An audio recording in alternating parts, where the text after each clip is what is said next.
bienvenida, como ya lo mencioné, a Mónica Bauer. Ella es la directora de Asuntos Hispanos de la Liga Antidifamación y la verdad estamos muy contentos porque tenemos una excelente relación con ADL, que es el acrónimo para Anti-Defamation League. Tenemos una excelente relación con ADL, como ya lo dije en términos generales, pero también aquí localmente con nuestra organización local, ADL Filadelfia. Pero Mónica es la coordinadora general de Asuntos Hispanos. Ella nos está hablando incluso desde el otro lado de Estados Unidos, desde la costa oeste. Entonces le agradecemos muchísimo el espacio, el tiempo que se presta para poder estar con nosotros y sobre todo informar a toda la ciudadanía, a todos los mexicanos aquí que están muy pendientes sobre estos incidentes y que muchos de ellos probablemente habrán sido víctimas, pero no supieron o no han sabido cómo lidiar con ellas y qué hacer. Entonces te doy la bienvenida, Mónica, muchísimas gracias nuevamente por estar con nosotros. Cuéntanos un poco qué es la ADL, la Liga Antidifamación, y un poco sobre los temas que vamos a tratar el día de hoy. ¿Cómo estás? Bueno, Carlos, antes que nada, muchas gracias por la invitación. Para nosotros es sumamente importante podernos comunicar con el auditorio y con toda la gente que ustedes atienden allá en Pensilvania y en Filadelfia. La Liga Antidifamación es la organización líder en contra del odio a nivel mundial. Todo el trabajo que llevamos haciendo desde 1913 es para combatir el odio y la discriminación. Fuimos creados incluso a raíz de un crimen de odio que ocurrió en el estado de Georgia en 1913, y entonces nuestra misión siempre ha permanecido la misma, que es detener la difamación del pueblo judío y garantizar un trato justo para todos. Entonces nuestra misión desde 1913 ha sido combatir el odio, y yo siempre cuando platico sobre nuestra organización le digo a la gente, bueno, imagínense ustedes que están en un grupo y les dicen la misión de este grupo es ahora combatir el odio. Entonces, ¿cuál sería, por dónde uno empieza, no? Es un tema tan grande, tan importante, tan ahora sí que complicado, que por dónde uno puede empezar a combatir el odio. Y a través de los años, ADL ha desarrollado 3 estrategias básicas por las que nosotros combatimos el odio. Y estas estrategias son la educación, la investigación y la abogacía. Entonces voy a explicar brevemente cómo lo hacemos. La primera es la educación. Nosotros creemos profundamente que la mejor manera de evitar actos discriminatorios, actos de odio, crímenes de odio, es si podemos llegar a los pequeños cuando están chicos, cuando están en el colegio. Entonces tenemos muchos programas donde vamos a las escuelas y hablamos de los prejuicios, hablamos de la discriminación, hablamos del bullying cibernético, trabajamos con los maestros, con las escuelas. Ahora sí que tratando de contrarrestar, digamos, muchas veces estos estereotipos que vienen de la casa o de otros lugares, y tratando de que los pequeños crezcan con una mente más abierta hacia la diversidad y que estos prejuicios no lleguen a ser, digamos, un incidente de odio, un crimen de odio. Entonces, el área de educación es muy grande para nosotros, es muy importante, y nuestra oficina allá en Filadelfia tiene un excelente equipo de educación que trabaja con las escuelas. La segunda estrategia que usamos es la investigación. Nosotros hacemos mucha investigación respecto a individuos y a grupos de odio. Vamos a hablar en el último segmento un poquito sobre estos grupos extremistas, y esta investigación que nosotros hacemos la compartimos con las autoridades. Podemos decir que en muchas ocasiones hemos logrado detener actos de terrorismo, actos de odio. En algunas ocasiones, la inteligencia no ha llegado o no la hemos tenido en el momento adecuado, y tristemente hemos visto actos terribles. Incluso ahí cerca de donde están ustedes hubo la masacre en la sinagoga Tree of Life. Pero nosotros colaboramos con las autoridades en esta área de investigación muy cercanamente. Y por último tenemos la estrategia de abogacía, que lo que hacemos es trabajamos en coaliciones con muchos aliados estratégicos, con muchas organizaciones, oficiales, digamos, electos, tratando de promover leyes que combatan el odio y la discriminación y el bullying. Entonces, estas son las 3 estrategias con las cuales hemos trabajado ya durante muchos años y es la manera en que tratamos de combatir el odio, básicamente. Entonces, bueno, eso es lo que te quería contar un poquito de nuestra organización. Somos una organización que tenemos 25 oficinas regionales en Estados Unidos, cubrimos todo el territorio y, como bien decías, la oficina de Filadelfia es la que trabaja cercanamente con el Consulado de México en Filadelfia y es donde atendemos a la población que ahorita me está escuchando. Nosotros, Carlos mencionó un poquito la colaboración, nosotros tenemos incluso un tratado firmado de colaborar con el Gobierno de México para tratar los temas de crímenes de odio, incidentes de odio, bullying, lo que es el acoso y el acoso escolar digamos, para cómo combatimos este tipo de cosas en forma conjunta. Pero hoy me quiero abocar al tema de crímenes de odio, porque es un tema sumamente importante y que muchas veces, como decía Carlos, hay muchas víctimas de crímenes de odio, de incidentes de odio, que ni siquiera saben que esto fue lo que les pasó. Se sienten incómodos cuando alguien les dice algo muy feo después de que los escucha hablando en español, por ejemplo, pero no saben que esto es un incidente de odio. O, por ejemplo, encuentran algo rayado en su carro, puede ser, o en su casa, las paredes de los comercios hemos visto, por ejemplo. En los comercios, y no saben identificar que esto es efectivamente un crimen de odio. Entonces, por eso es importante que hablemos de qué son los crímenes de odio, qué son los incidentes de odio y qué podemos hacer al respecto. Entonces, yo quisiera empezar por un poquito explicar por qué existen las leyes de crímenes de odio y por qué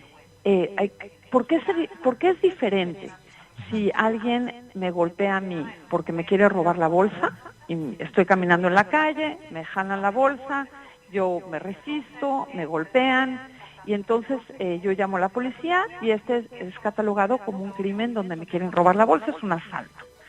Pero cuando yo estoy caminando por la calle con una amiga hablando español y alguien me empieza a gritar que salte de mi país, regrésate a México y me golpea, esto es un crimen de odio. Entonces, ¿en dónde radica la diferencia, no? ¿Y por qué está catalogado como algo diferente? Entonces, no sé si entremos directamente en la definición, pero primero quisiera yo explicar el impacto. Cuando a mí me roban el bolso, yo pienso, bueno, soy ¿por qué andaba yo sola en esa colonia? O debí haber dejado, digamos, igual pude haber hecho algo al respecto, o bueno, fue un asalto porque me querían quitar algo de valor. Pero cuando a mí me golpean porque estoy hablando en español, o porque tengo la piel más morena, o porque estoy afuera de un bar gay, eso quiere decir que hay un odio específico al grupo al que yo pertenezco. Y entonces el mensaje no es solamente hacia mí, o sea, como víctima, sino el mensaje de odio es hacia toda mi comunidad. Entonces, cuando vemos que hay una masacre adentro de una sinagoga, el mensaje no es esa sinagoga, tenemos un problema con esa sinagoga. El mensaje es odiamos a todos los judíos y queremos matarlos. Cuando tenemos una pintarrajeada en un negocio donde el dueño es un hispano, un latino, un mexicano, el mensaje no es solamente atacar, digamos, al señor López, sino atacar a toda la comunidad mexicana latina. Entonces, es por eso que existen leyes diferentes para crímenes de odio, tanto a nivel estatal como a nivel federal. Y lo que implican estas leyes es que hay una sentencia más alta cuando hay un crimen de odio. Se incrementa la sentencia. No sé, Carlos, ¿vamos bien? Vamos muy bien de tiempo y de hecho sí creo que es algo que podría con lo cual podrían identificarse bastantes personas en la comunidad. No recientemente, por ejemplo, en el consulado no hemos recibido recientemente algún caso muy específico particular, pero sí hemos sabido de casos en el pasado. Incluso nos tocó hace también unos 3 años, por ejemplo, en Pittsburgh, donde una de las cadenas de supermercados mexicanos más grande, pues amaneció un día con toda la fachada pintarrajeada y obviamente con palabras muy ofensivas hacia los mexicanos. Como dices, creo que esto cabe muy bien en ese sentido de que no solamente se va en contra de una persona o un negocio, sino en contra de toda una comunidad, porque evidentemente el mensaje está ahí grabado para todos ellos, ¿no? Mexicans go home, y esto es algo que desgraciadamente se ha manifestado de manera más repetitiva en los últimos años. Entonces creo que sí es muy importante que le quede muy claro a la gente qué puede hacer una vez que esto sucede, cuáles son las herramientas que tiene cuando se enfrenta ante uno de estos hechos que podrían, como ya nos explicaste, catalogarse como crímenes o incidentes de odio, ¿no? Pero si también nos puedes ayudar a conocer un poquito más sobre qué herramientas, qué es lo que primero podrían hacer nuestros connacionales y cualquier grupo, evidentemente, que se sienta o que sea victimizado por alguno de estos actos. Claro. Mira, ¿por qué no? Déjame brevemente darles una pequeña definición de lo que es un crimen de odio, así como formal.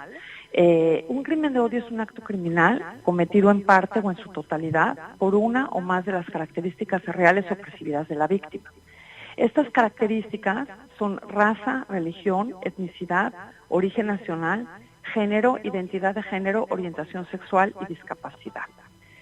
Esto quiere decir que cuando una víctima, ya sea una, como dijimos, puede ser también un lugar, digamos, una sinagoga, una mezquita, es seleccionada por una de estas características, estamos hablando de que es un crimen de odio. Ahora, ¿cuál es la diferencia más importante con un incidente de odio? El incidente de odio es cuando sucede un acto discriminatorio donde la víctima también es seleccionada por una de las características que acabo de decir, pero no es un acto criminal. Por eso, por ejemplo, cuando nos gritan, estamos hablando en español y alguien nos grita en la calle, es un incidente de odio, pero no es un crimen de odio porque no es un crimen. Entonces tiene que haber un crimen para que podamos llamarle crimen de odio. Ahora, ¿qué son las características que buscamos para reportar un crimen de odio o un incidente de odio? Es importante poder demostrar que uno fue seleccionado como víctima por esta razón. Entonces, si no podemos demostrar de que, ya sea con testigos que vieron que nos gritaron, regrésate a México, o ya sea con estas pintarrajeadas, o algo que sucedió, que podamos comprobar que fueron seleccionados por pertenecer a la comunidad LGBT, o por ser hispanos, o por su color de piel, entonces difícilmente vamos a poder reportarlo como un crimen de odio o un incidente de odio. Incluso, perdón ahora, que te interrumpan ahí, pero Carlos, por ejemplo, hemos visto también cómo se han viralizado muchos de estos videos, ¿no? Donde la gente de plano tiene el tiempo de sacar su celular porque está recibiendo algún ataque verbal o bueno físico puede ser, pero obviamente estos videos también podrían ser parte de la forma de demostrar estos incidentes, supongo, ¿verdad? 100%. De hecho, yo te diría que yo empecé a trabajar en estos temas hace muchos años, cuando la gente no tenía un celular y mucho menos una cámara en el celular, como bien dices. Y yo creo que esto ha cambiado radicalmente la capacidad de las víctimas de poder comprobar que hay estos indicadores de odio. Entonces, hoy en día todos podemos sacar una fotografía, sacar un video, guardarlo, y que este indicador de odio pueda ser lo que hace el caso para el crimen o el incidente. Entonces, hoy es muchísimo más fácil que hace unos años de poder rápidamente sacar la fotografía, sacar el video, o incluso cuando alguien es atacado, hemos visto que la gente que está alrededor son los que sacan el video y son los que nos dan la información. Nos ha pasado, digamos, hubo el caso de un señor en un restaurante que le empezó a gritar a los empleados de Nueva York porque estaban hablando español, les empezó a gritar que les iba a traer a ICE, y hubo varias personas que lo grabaron. Incluso cuando tenemos cualquier pintarrajeada, bueno, la persona dueña de la propiedad puede sacar una fotografía, si quiere borrar rápidamente las cosas para que los hijos no lo vean o algo así, pero puede tener la evidencia. Entonces hoy en día es muchísimo más fácil guardar esa evidencia, que es esencial para hacer el caso y para reportar. Entonces parte de la colaboración que hacemos con los consulados es que sabemos que por la situación hoy en día tan agresiva contra los migrantes que hay en las políticas que actualmente, sabemos que mucha gente no quiere o no se siente a gusto de ir a reportar a las autoridades este tipo de crímenes o incidentes. Entonces, parte de la colaboración que estamos haciendo con los consulados es que sabemos que la comunidad se siente tranquila yendo a reportar a los consulados. Entonces, parte de esta labor que estamos haciendo en conjunto es pidiéndole a la comunidad que si ustedes son víctimas o tienen un familiar